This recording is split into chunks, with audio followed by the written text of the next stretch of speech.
Good morning class 6। Good morning sir. कैसे हैं आप लोग? बढ़िया सर, बढ़िया। बढ़िया। तो देखो भाई, एक बढ़िया चैप्टर आप लोगों ने बोला, अलजेब्रा वाला जो चैप्टर है वो काफी कैसा लगता है? हार्ड लगता है। Yes, sir. नहीं, हार्ड लगता है बट अब नहीं लगेगा। और आप लोग क्लास 6 में हैं तो ऐसा नहीं है कि क्लास 6 में चैप्टर थोड़ा हार्ड है। क्लास 6 के बच्चों को अलजेब्रा तभी हार्ड लग सकता है जब आप उसकी रीडिंग और उसकी प्रॉपर बेसिक अंडरस्टैंडिंग को स्किप कर देंगे या मिस कर देंगे। ठीक है, चलो एक छोटा सा एक्सपेरिमेंट करते हैं। बताइए ये कितनी फिंगर है? 1 ये 2 ये 3 ये 4 ये 5 ये 5 मिलाया 10 10। अब मैंने एक्टिविटी करा दी छोटी सी। ठीक है, एक बात बताइए, 5 इसमें है और 5 इसमें है, दोनों को ऐड किया तो कितना हो गया? 10। अब मैं अगर 5 को 2 से मल्टीप्लाई कर दूं तो कितना 10 होगा? अब जरा लॉजिक से सोचिए, सपोज दैट इज 5 फिंगर्स को मैं बोल दूं स्मॉल n, यानी कि क्या बोलूं? n बोल दूं तो 2n कितना होगा? 2 इंटू n, यानी कि n का वैल्यू कितना हुआ? 5। तो दूसरे n की वैल्यू भी 5। अब हाथ कितने हुए? 2 हाथ हो गए, दोनों हाथ की फिंगर मिलाई तो 2n। ठीक है, अब आपके हैंड जोड़े तो कितने हो गए? 2 मेरे, 2 आपके, कितने हुए? 4। आपके 2 और जोड़िए, कितने हो गए? 6। अब बताओ n का वैल्यू है 5 और हैंड हो गए टोटल 6, तो 5 इंटू 6 कितना होगा? 30। अब हो ये रहा है कि अब काउंट करते हैं 1 2 3 4, ऐसे ऐसे मैंने इसको भी काउंट किया, आपने अपनी सारी फिंगर, लास्ट में आपके पास आते आते टोटल कितनी हो गई? 30। तो अगर मैं एक हाथ की फिंगर निकाल के उसमें 6 से मल्टीप्लाई कर दूं तब भी 30 आएगा। बस सिंपल, यही तो अलजेब्रा है। हमें इसी कॉन्सेप्ट को अच्छे से समझना है। क्लियर? चलिए, तो अब देखो क्या है बेटा, देखो कराने को तो मैं भी आपको ना डायरेक्टली लिखवा दूं व्हाट इज अलजेब्रा, ये है वो है, बट बेसिक से अंडरस्टैंडिंग समझते हैं, बारीकी से चलते हैं, धीरे से। ठीक है, ध्यान से समझिएगा। पहले इंट्रोडक्शन को एक बार आंखों से पढ़ते हैं या नजरों से एक बार पढ़ते हैं। उसके लिए क्या है, देखो मैं इसको ना क्रॉप करके उस पर लिए लेता हूं, आप लोग अपनी बुक में अंडरलाइन कर लीजिएगा। ठीक है, जो जो मैं यहाँ पे लिख के अंडरलाइन करूं वो आपको अपनी बुक में अंडरलाइन करना है। समझ गए ना मेरी बात? बोलो, समझ गए ना? Yes sir. गुड। नाउ तो जो जो यहाँ मैं अंडरलाइन करता हूं, आपको बस वही टेक्निक सीखनी है कि कैसे इन चीजों को सही से रीड करना होता है, कैसे अंडरलाइन करना होता है, क्या क्या जरूरी होता है, क्या क्या स्किप करना होता है। देखो रीडिंग तो आपको हर एक वर्ड की करनी है, बट जो काम की चीजें हैं उन पे फोकस करते हैं। ठीक है, सबसे पहले तो आंखों से पढ़ना सीखना है। आई एम नॉट सेइंग कि आप एक एक वर्ड पढ़ो। ठीक है, एक्सपेरिमेंट करते हैं छोटा सा। पहले इन 3 लाइनों को एक बार देखो, क्या कुछ काम का दिख रहा है? जरा ध्यान से देखिए, नजर दौड़ाइए उस पे। सिंपल सी बात है, एक मुझे दिख रहा है नंबर, एक मुझे वर्ड दिखा ऑपरेशन, और एक मुझे दिखा प्रॉपर्टीज ऑफ नंबर। मतलब सिंपल सा है, ये 3 वर्ड मुझे अपने दिमाग में रखने हैं, थोड़ी देर के लिए अपने दिमाग में इनको सेटल कर लीजिए। ठीक है, पूरी बुक को अंडरलाइन मत करना, छोटे छोटे से पार्ट्स अंडरलाइन किया। उसके बाद देखते हैं, अब जरा जो मैं बोल रहा हूं उसको ध्यान से आप अंडरलाइन कीजिएगा। The branch of the mathematics, the branch of the mathematics in which we study numbers is arithmetic। तो आपसे अगर डेफिनेशन पूछी जाती है अर्थमेटिक की तो क्या होगी? बताइए। The branch of mathematics in which we study numbers is is arithmetic। तो अब अर्थमेटिक समझ में आ गया? Yes sir। देखो बुक ने एक वर्ड और अंडरलाइन किया है, दैट इज ज्योमेट्री। तो क्या बोलोगे? The branch of mathematics in which we study shapes is geometry। Great. तो अब आप दोनों लोगों के बीच का फर्क समझ गए। एंड सिमिलरली आपको क्या करना है, the study of another branch of mathematics is called algebra. Simple सा पॉइंट है। अरिथमेटिक नंबर्स के बारे में पढ़ेंगे हम लोग, शेप्स के बारे में अगर हम पढ़ना है तो ज्योमेट्री होगा, और अगर हमें डिफरेंट पैटर्न में जिसमें वेरिएबल्स और कांस्टेंट्स इनके कॉम्बिनेशंस को स्टडी करेंगे तो वो ब्रांच हमारी क्या कहलाएगी, अलजेब्रा। क्लियर? चलो अब इसको देखते हैं, ध्यान से समझिएगा, पूरा आंखों से एक बार दौड़ जाइए इस पूरे पे और देखिए कि कुछ काम का दिख रहा है। भाई मुझे तो कुछ काम का नहीं दिख रहा है, आप लोगों को कुछ काम का दिखा है यहाँ से यहाँ तक बताओ? No sir. एक तो क्वांटिटीज, ठीक है भाई, क्वांटिटी क्या होता है बताइए, जैसे एक गिलास पानी, ठीक है, एक माचिस की जो डिब्बी है उसमें इतनी स्टिक्स, सपोज मैंने कह दिया 40 स्टिक्स हैं, 30 स्टिक्स हैं, या आप लोगों के बॉक्स जो पेंसिल बॉक्स होता है उसमें कितनी पेंसिल हैं, तो ये सब क्या है, ये आपके इन सब की जो काउंटिंग है। एक्सप्रेशंस। हाँ, अलजेब्रिक एक्सप्रेशन कहाँ दिखा आपको वो algebraic expression? Okay, algebraic expression ये एक अच्छा वर्ड है, ये अभी टाइम आएगा तो हम आपको एक्सप्लेन करेंगे। तो आई थिंक अभी यहाँ मुझे कुछ काम का नहीं है, अब आगे बढ़ते हैं, ठीक है। चलिए थोड़ा सा आगे आते हैं। Wow, maths problem. चलो भाई, माचिस की डिब्बी आप सबने देखी है? Yes sir. तो बस अब हम लोग एक छोटा सा खेल खेलने वाले हैं माचिस की डिब्बी के साथ, ठीक है। माचिस की डिब्बी के साथ हमारा एक छोटा सा खेल होगा, और उस खेल के लिए आप लोग क्या करेंगे, छोटी सी माचिस लेंगे, माचिस लेने के बाद उसकी छोटी छोटी सी तीलियां ले लेंगे। अब देखो माचिस की तीलियां हैं, देखो इनको आपको लेना है, ये आपकी माचिस की तीली है, देखो देख रही है ना। बस तो इन माचिस की तीलियों के साथ आप लोगों को गेम खेलना है। अब देखो मैं तो बोर्ड पे दिखाऊंगा, आप लोग क्या करेंगे, इन माचिस की तीलियों से सेम जो ड्राइंग है वो बनाने की कोशिश कीजिएगा। Okay got it. एक माचिस की डिब्बी ले लीजिए आप लोग और उससे इनको इसी पैटर्न में जोड़ने की कोशिश कीजिए, ठीक है। ओके, रेडी हैं आप लोग? Yes sir. गुड। तो चलिए एक छोटा सा गेम है, छोटा सा एक्सपेरिमेंट है, ये करने के बाद आपको अलजेब्रा में बहुत मजा आने लगेगा, ठीक है। आपको अलजेब्रा में बहुत मजा आने लगेगा, आपको अच्छा लगेगा। क्लियर? चलिए भाई देखिए, आपने एक माचिस की तीली ली, वो कुछ ऐसी है, दिख रही है आपको, एक माचिस की तीली, ठीक है। इसको आपको कुछ किस तरीके से प्लेस करना है, कुछ इस तरीके से प्लेस करना है कि उसका जो बर्निंग पार्ट है वो ऐसे ऐड कर दीजिए। नाउ अब आपको एक ड्राइंग, एक शेप दिख गया, दिख गया। अब देखो पहली वाली में जो फर्स्ट जो डायग्राम है ए, उसमें सरिता ने, ठीक है, पिक की 2 स्टिक, उसको 2 माचिस मिली, ठीक है। तो पहले वाले के लिए माचिस कितनी है, 2। अब देखो सेम दूसरे वाले में आपने कितनी, सेकंड जो ड्राइंग है बना रहे हैं ना आप लोग, सेकंड ड्राइंग में आप लोगों को कितना करना है, देखो मैं यहाँ नंबर लिख रहा हूँ 1 2 3 4, तो दूसरे में कितना हो गया, 4। नाउ अब तीसरे में कितना हो गया, 6।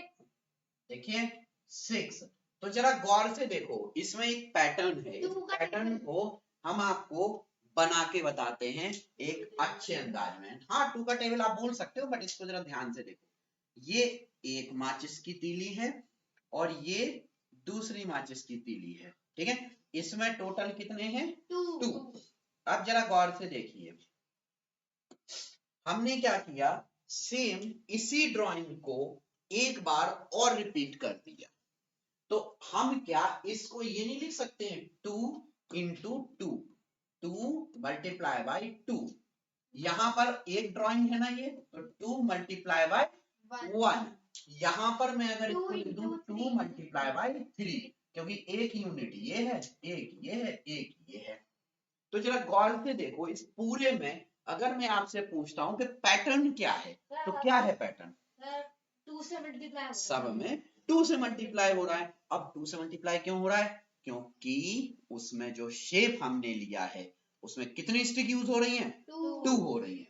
तो अगर मैं आपसे बोलूं कि यहाँ पर एक डी ऑप्शन है, जैसे ABC था ना वैसे डी, तो बताओ उसमें कितनी, 8। तो उसके लिए आप क्या करेंगे, 2 into 4 is equal equal to 8। तो आई थिंक अब आप लोगों को ये चीज समझ में आ गई होगी। अब ये स्ट्रक्चर कैसा दिख रहा है, एल शेप में, तो इसको क्या बोलेंगे, 1L 2L 3L and so on. ऐसे करते हुए सरिता ने क्या किया, अपनी ठीक एक ड्राइंग रेडी कर ली। तो ये समझ में आ गया।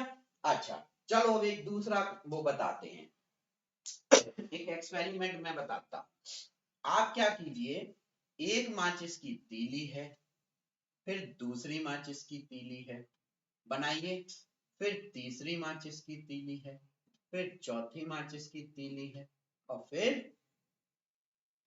पांचवी माचिस की तीली है। मैंने ये एक शेप बनाया, तो यहाँ पर टोटल कितनी यूज हो रही है, 5। अब जरा गौर से देखो, अब मैंने क्या किया, नेक्स्ट जो ड्राइंग बनाई उस ड्राइंग में ऐसे ऐसे कितने शेप जोड़े, देखो कितने जोड़ दिए, 2। देखो इधर मैंने यहाँ पे, अब पैटर्न समझना आप, देखो फर्स्ट वाले में कितने थे, 5, दूसरे में काउंट करते हैं, नहीं अभी 10 नहीं है, वही तो मैंने क्या, आप लोग पैटर्न को समझो, मल्टीप्लाई मत करो, टेबल्स में मत घुसो। अभी टेबल्स अलग पार्ट है, अलजेब्रा अलग पार्ट है। देखो 1 2 3 4 5 6 7 8, दूसरे में कितना है, 8। अब सिमिलर देखिए, ऐसा ही मैंने क्या किया, अगली ड्राइंग बना रहा हूं, देखना ध्यान से, 1 फिर 2, देखो मैं इनको ओवरलैप कर रहा हूं, थोड़ा सा डिस्टर्ब हो सकती है बट कोई नहीं। अब यहाँ देखो, यहाँ कितना हो गया, हमने 3 ड्राइंग्स मैच की, 3 ड्राइंग्स मैच की, तो टोटल कितने आ गए, 1 2 3 4 5 6 7 8 9 10 11। तो यहाँ तो आपका मल्टीप्लिकेशन नहीं काम किया, तो कुछ तो लफड़ा है ना, कुछ गड़बड़ी है ना।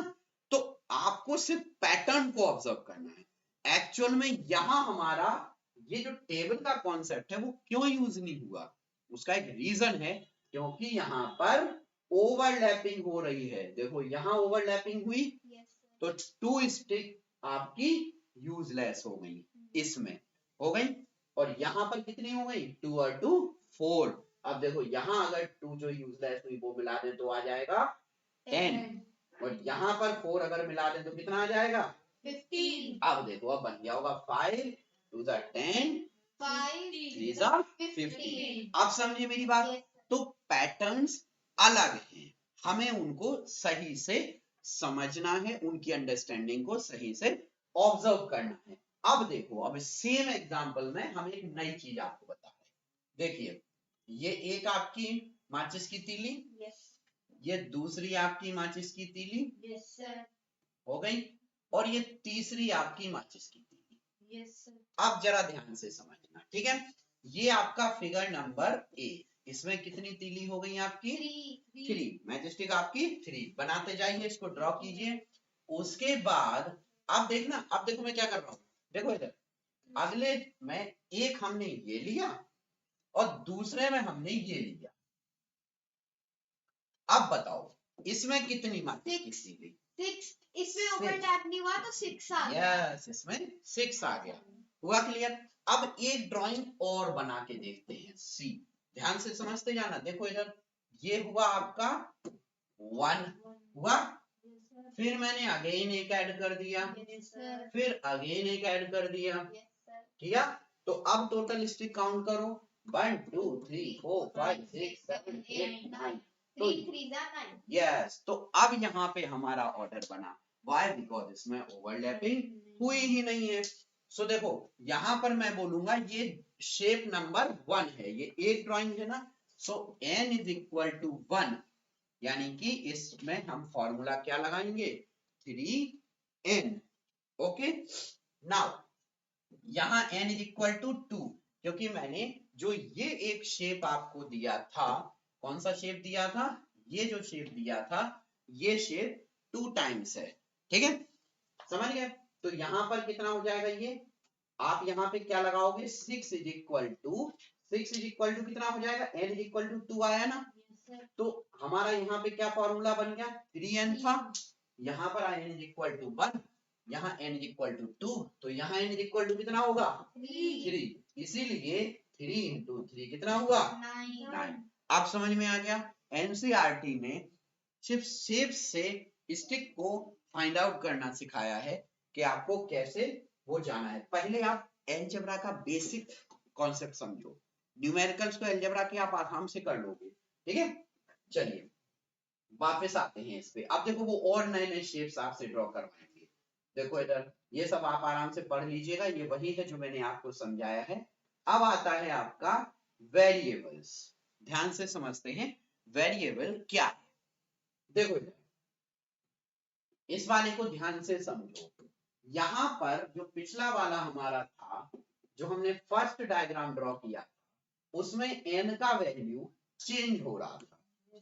फर्स्ट जो हमने बनाया था, जो फर्स्ट ड्राइंग बनाई थी, देखो कौन सी वाली, ये वाली, इसमें n कितना है 1 और 2, यानी कि मैचस्टिक कितनी है 2। जो हमारा फिगर बन रहा है, जो हमारा डायग्राम बन रहा है, उसमें 2 है। यहाँ पर कितने हैं 1 2 1 2 4, लेकिन सब में 2 2 तो फिक्स है ना, 2 फिक्स है। यहाँ भी देखो 1 2 फिक्स है, 1 2 फिक्स है, 1 2 फिक्स है। बाकी वेरिएबल क्या है, वेरी क्या कर रहा है, क्या चेंज हो रहा है, शेप चेंज हो रहा है। लेकिन एक शेप में कितनी स्टिक है वो तो फिक्स है ना। तो बस यही सेम कॉन्सेप्ट था जिसको समझने में दिक्कत होती है। ये जो 2 है ये क्या कहलाता है आपका कांस्टेंट, लिखते जाइए कांस्टेंट। और ये जो आपका है ये क्या हो रहा है वेरिएबल हो रहा है, क्या हो रहा है वेरिएबल। इसकी वैल्यू चेंज हो रही है, जल्दी से नोट कर लीजिए। तो ये वेरिएबल है।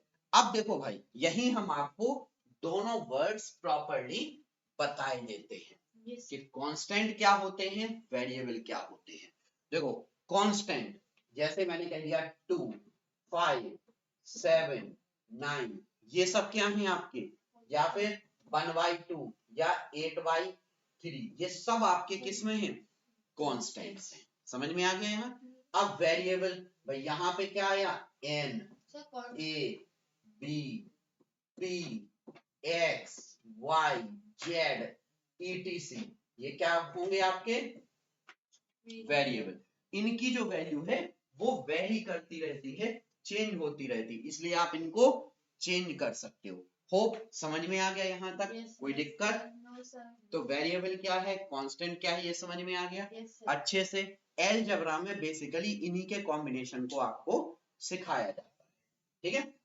चलिए वापस आके देखते हैं आगे क्या है इसमें।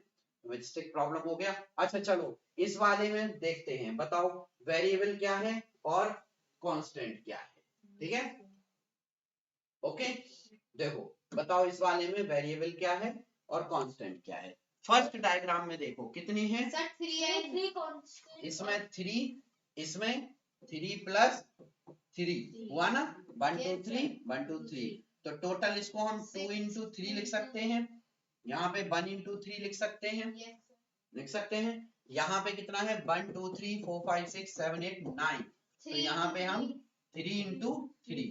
देखो कौन सी चीज है जो हमारी क्या है कांस्टेंट है, सब में है 3, सो कांस्टेंट क्या होगा यहाँ पर बताओ, कांस्टेंट हुआ 3, और वेरिएबल कितना होगा बताओ, वेरिएबल हो गया हमारा 1 2 3 जो भी, तो वेरिएबल हमने क्या ले लिया n। तो हमारा जो एक्सप्रेशन है जो वेरिएबल और कांस्टेंट से मिलके बना वो हमारा क्या बना 3n। अब अगर मैंने ये आपसे ये कहा कि ये है फर्स्ट ड्राइंग, ये है सेकेंड ड्राइंग, ये है थर्ड ड्राइंग, ये है फोर्थ ड्राइंग, फिफ्थ जो ड्राइंग आपकी बनेगी उसमें कितनी माचिस की तीली हैं, तो आप क्या करोगे फिफ्थ यानी कि वेरिएबल n का वैल्यू कितना होगा 5, सो n हो गया 5, और कांस्टेंट कितना है 3, तो 5 इंटू 3 कितनी हो गई इसमें 15। अब अगर सेम मैं आपसे कहूं कि ऐसी 10th जो डिजाइन बनेगी उसमें कितनी होंगी 30। यस, तो आप क्या लिखोगे 3 इंटू 10, क्योंकि यहाँ n का वैल्यू कितना आ गया 10, तो हो गया ना आपका 30। अब आपको समझ में आ गया, बस इतना सा अलजेब्रा था। अब आप उसको ढंग से समझोगे धीरे धीरे स्लोली स्लोली तो आपको समझ में आ जाएगा। अभी आप लोगों की स्टार्टिंग है, ये चैप्टर 7th में भी पढ़ोगे, 8th में भी पढ़ोगे और आगे इसके नेम चेंज हो जाएंगे, लेकिन आपको आगे भी पढ़ना है। तो अब आप समझ में आ गया इस बुक में। अब इसमें देखो एफ ड्राइंग है, देखो इधर एफ ड्राइंग में जल्दी से मुझे फॉर्मूला कैलकुलेट करके बताओ आप कि क्या बनेगा, वेरिएबल क्या है और कांस्टेंट क्या है, बताओ जल्दी। कांस्टेंट क्या है?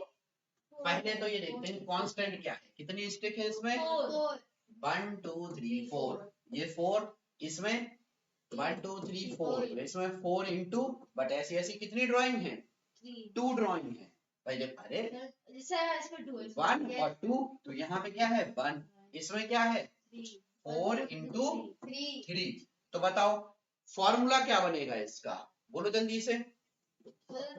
इसका जो फॉर्मूला बनेगा उसमें कांस्टेंट क्या है 4, यस, और वेरिएबल क्या है n, या कुछ भी ले लो, x ले लो, y ले लो। तो अब मैं आपसे पूछता हूँ ऐसी ऐसी 7th जो ड्राइंग होगी वो उसमें कितनी माचिस की तीलियां होंगी, तो आप n की वैल्यू कितनी पुट करोगे, 28 यस, तो क्या हो गया 4 इंटू 7, 7 चौके 28 यानी कि 28। आप समझ में आ गया। Yes, sir. ऐसे ऐसे आप लोग Z बनाइएगा, H बनाइएगा, U बनाइएगा, बहुत सारे हैं, T बनाइएगा, सब में बताइए। इसमें 3 है, इसमें 1 2 3 4 5 है, इसमें 1 2 3 है, इसमें 2 ठीक। आप आई का ड्राइंग भी बना सकते हैं, आई में कितने हैं 3 हैं, 3 तो वेरिएबल कितना कुछ भी हो सकता है, लेकिन कांस्टेंट तो फिक्स हो गया ना, बस उसको यूज करिए, अप्लाई करिए, आपका आंसर आने लगेगा।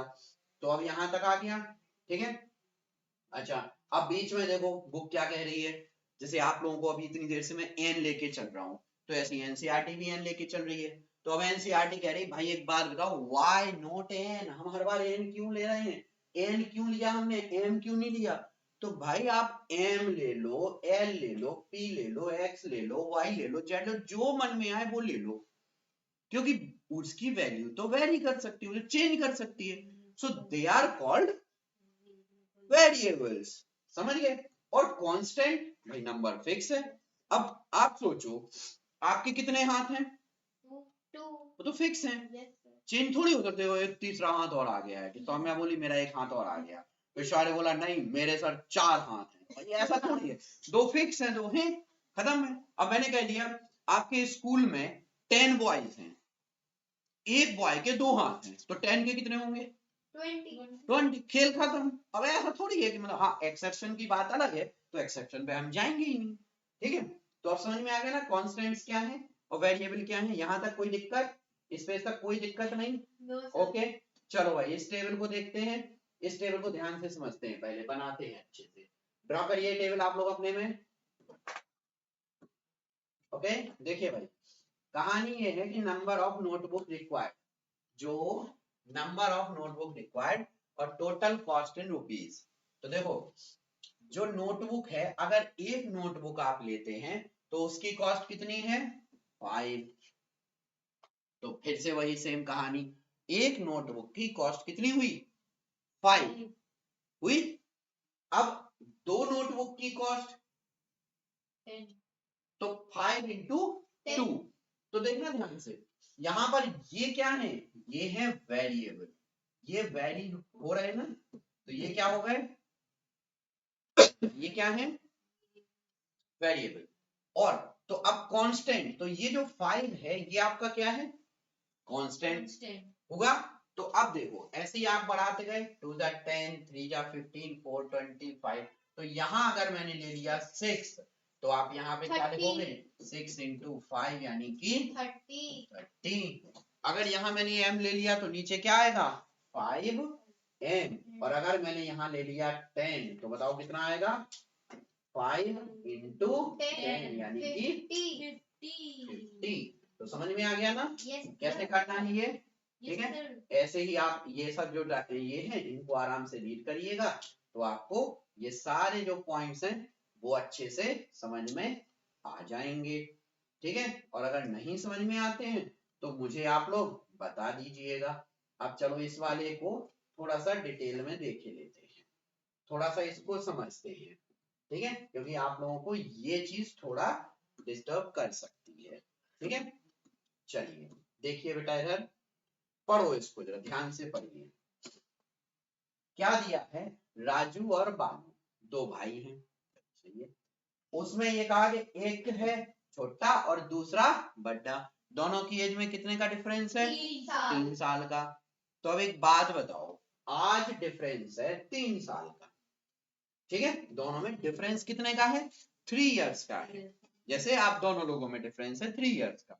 फॉर एग्जाम्पल, अब मुझे एक बात बताओ, अगर राजू हो गया 12 साल, बड़ा कौन है पहले तो बताओ, बिग लीडर कौन है, राजू बड़ा है। देखो बालू यंगर है तो ये बिग बी है, इसको मैंने लिख दिया बिग बी। ठीक है, अब राजू की एज अगर है, राजू की एज कितनी है, 12 ईयर, तो बालू की एज हमें बतानी है। तो देखो दोनों में डिफरेंस कितने का है, 3 इयर्स का। तो जरा लॉजिक से सोचो, हम क्या करेंगे, हमें राजू की एज 12 इयर्स मिल गई, तो बालू की एज हमें बतानी है, कैसे निकालेंगे, एक बात बताइए, ये हो गया 12 और चूंकि ये बड़ा है ये छोटा है, तो 12 माइनस 3 कितना आ गया, 9 इयर्स। ठीक है, समझ गए। तो अगर हमें इसमें बालू की एज के लिए एक फॉर्मूला ड्राइव करना है, तो एक बात बताओ मुझे, लॉजिक से सोचना, आज अगर राजू की एज 12 साल है, तो बालू कितने साल के हुए, 9 इयर्स के। 5 साल बाद राजू कितने के हो जाएंगे, 17 इयर्स के। तो बालू कितने के होंगे, 14। सोचो, 3 इयर्स कम, यानी कि हमने अगर राजू की एज मान ली x, मानी कितनी x, तो उसमें से 3 किया तो एज किसकी आएगी, बल्लू, बल्लू नहीं बालू। ठीक है, समझ में आ गया यहाँ तक। तो इस तरीके से एक्सप्रेशन को निकाला जाता है। अब जाके आप थोड़ा थोड़ा सा इस वाले टॉपिक के करीब पहुंचते हैं, और जैसे हम थोड़ा करीब पहुंचते हैं तो देखो फिर क्या हो जाता है, हमारी एक्सरसाइज आ जाती है। और ऑब्वियसली मैं तो आपको हमेशा से कहता हूं कि जैसे ही एक्सरसाइज आएगी हम आपको बिल्कुल नहीं बताएंगे। क्यों नहीं बताएंगे भाई, पहले आप प्रैक्टिस भी तो करोगे, करोगे कि नहीं करोगे। तो पहले आप करो एक्सरसाइज की प्रैक्टिस, और जैसे ही आपकी प्रैक्टिस हो जाए कंप्लीट तो आप मुझे बता दीजिए, तो मैं आपको एक्सरसाइज में जो जो डाउट्स आएंगे वो मैं आपको एक्सप्लेन कर दूंगा। तो क्लियर है ये। तो बाकी जब आप लोग एक्सरसाइज कर लेंगे, अगले लेक्चर में हम आपको 11.1 एक्सप्लेन कर देंगे। आराम से ये सारे क्वेश्चंस को अच्छे से पढ़िए, इनको कीजिए, उसके बाद यहां तक आप खत्म कर लीजिएगा, फिर हम आपको इससे रिलेटेड कुछ और आगे की प्रैक्टिस कर पाएंगे। So okay, thank you so much, आराम से इसकी प्रैक्टिस कीजिए। मिलते हैं अगली एक्सरसाइज 11.1 के सॉल्यूशन के साथ अगले वीडियो में। ओके, थैंक यू, बाय बच्चों, बाय सर। बाय।